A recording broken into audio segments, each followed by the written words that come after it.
Well, everyone, it's time for us to go and take a look at the iPad mini 5 and see how this specific iPad has been holding up for the last couple of years. So if you want to pick up these iPads, links will be down in the description. You can get them from there and you can help support the channel at the same time. Now, the iPad mini 5 was an iPad that came out in 2019, and I still remember when this iPad kind of got announced. Actually, it's almost been about 4 years since this iPad has actually been announced and released. And I remember when it got announced, it was basically this week where the first 3 or 4 days, Apple was just releasing a new product every day. I think they dropped AirPods 2s, they dropped this iPad mini, they dropped something else too, and it was honestly a pretty exciting week from Apple. And with this specific iPad, I think it was a good idea for them to go and refresh that iPad. I kind of wish they brought that iPad mini 6 design at this point, or at least change something, because all the iPad minis looked exactly the same generation after generation. So I'm glad they did kind of upgrade the internals with this iPad, and internally it's actually still pretty good. But when I kind of look at, the last iPad mini before this one, and the one before that, and the one before that, and the one before that, they all pretty much looked identically the same, which was never a good thing Apple did with their mini lineup. Now on the front of this iPad mini, we do have a pretty good sized 7.9-inch IPS LCD panel. It's a fairly high resolution. It looks fairly good too. This is a pretty good looking panel. You do have a little bit of bezel on the top and the bottom, and you have Touch ID on the front as well. Now it's a 60 Hz panel, so nothing really crazy there. And looking at this iPad, I don't think it looks bad. I think it looks like a pretty good iPad, all throughout. The only issue, like I mentioned before here, is that I feel like Apple could have done a little bit of a better job making this iPad look different than their current, basically their predecessors. But again, we can't go back in time and change anything. On the bottom, we have our Lightning port. We do have a headphone jack on this iPad as well. And this iPad does support Apple Pencil 1, which is pretty cool. So if you wanted to go ahead and use an Apple Pencil, well, you can go ahead and use that with this iPad. Do keep in mind it is the Apple Pencil 1, but even now Apple is still making iPads that support Apple Pencil 1, so there's not really too much we can change there. I think it's totally okay. On the back, we have this standard aluminum back, which nothing's really changed there either. We have our camera on the top left corner, which looks great. And overall, I definitely do think this is a pretty good looking iPad. It feels very premium. Apple's never made a cheap iPad, I said every video, but I think this is a really good build quality for an iPad. But like I said, my only problem I would say was that Apple didn't really go ahead and make this thing look much different than their previous generation of iPads, which always kind of annoyed me, but it is what it is. There's not much we can do about it there. Now in that camera department, this is pretty much kind of the same camera I think we were getting on the back for a lot of generations on the iPad mini, but the front camera did, I think, get a little bit of an improvement. So on the back, we had an 8 megapixel standard camera, and on the front, we had a 7 megapixel standard camera. So we kind of had the same camera on the front and the back, which is always very interesting. We had 1080p at 30 frames per second on the front and back as well. And I would say that this camera is almost like an iPhone 6 camera on the back, and maybe something like an iPhone 7 camera on the front. So you did have a little bit of an improvement with that front camera coming from the previous generation of iPads. So I think during this time, Apple was really focusing in on people using these types of iPads for some sort of, FaceTime calls and whatnot. And I do think with this type of iPad, you're still getting a fairly good performing device, in terms of the camera for sure.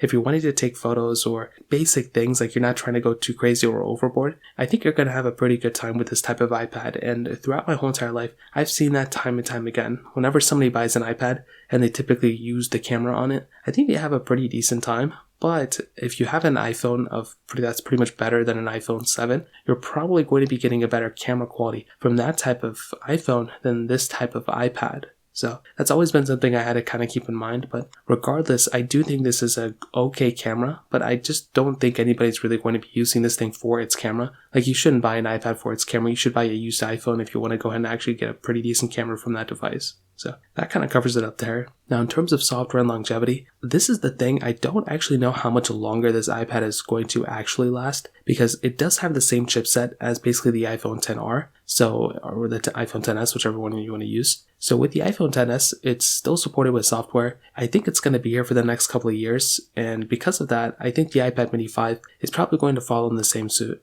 Now the thing Apple's done before is that with their iPads, sometimes they make their iPads last longer than their corresponding iPhone chipset. So right now, perfect example, the iPad 5th generation, it did come out after the iPhone 6s. It has the same chipset internally, but the iPad 5 is still supported. The iPhone 6s is not supported. Same thing could be said probably about the iPad, Pro 9.7 inch. I think that one had kind of the same chipset as the iPhone 6s. Before that, we had the iPad mini 4 and iPad Air 2, same chipset as the iPhone 6. Those ended up getting software support for a long period of time. So this one could end up kind of being the same thing too. So I wouldn't be surprised if this thing ended up lasting like another 2 or 3 years. So keep that in mind. If you buy this iPad, it's definitely going to be around for a few more years. But if you wanted something that'll last you like 5 or 6 years, the iPad mini 6 may end up kind of being better than this thing. You may also want to look for like the current iPad Air or the current iPad 10 generation. Those might be better options too. So from the software side, that kind of covers it up there. Now from the performance side, we do have that Apple A12 Bionic chip inside of it with 3 gigabytes of RAM.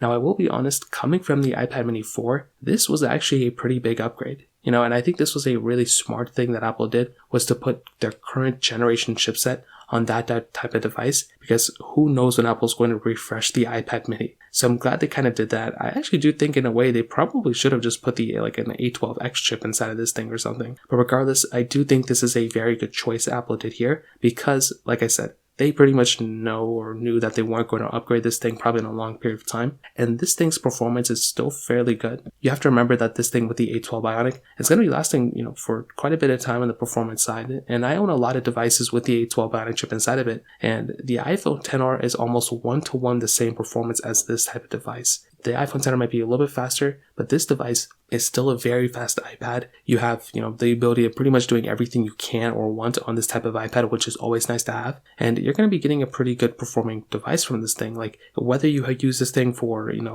note-taking apps, or you even want to play some kind of intensive games, you'll probably end up getting a pretty decent experience from this thing for sure. If you try to take it up a notch and you're trying to do something crazier, like if you're trying to play Genshin Impact at very high levels, or you're trying to do some sort of crazy emulation or something like that. First of all, I wouldn't get an iPad for those kinds of things, to be honest. But with an iPad mini 5, I think you're going to be okay. But again, the higher end you go, the less and less powerful this thing will end up being. So please keep that in mind. I don't want you to get this iPad thinking it's the best performing iPad. The iPad Pros are going to be up there. The iPad 10 and the iPad mini 6 are definitely going to be up there. This iPad is okay, but it's definitely showing its age a little bit. I think that's probably the best way to put it. So battery life wise, it has a 5124 milliamp battery. Definitely not the biggest size battery of all time. And our iPhones are creeping up there. Even our Samsung Galaxy S22 Ultra, that has a 5000 milliamp battery, and that's a phone. So with this iPad, I think it's good, but again, they'll probably end up needing to do better with the iPad mini 7 and so on and so forth. So to kind of sum up this video, what I'll definitely tell you is, I think the iPad mini 5, I think it's a pretty good iPad.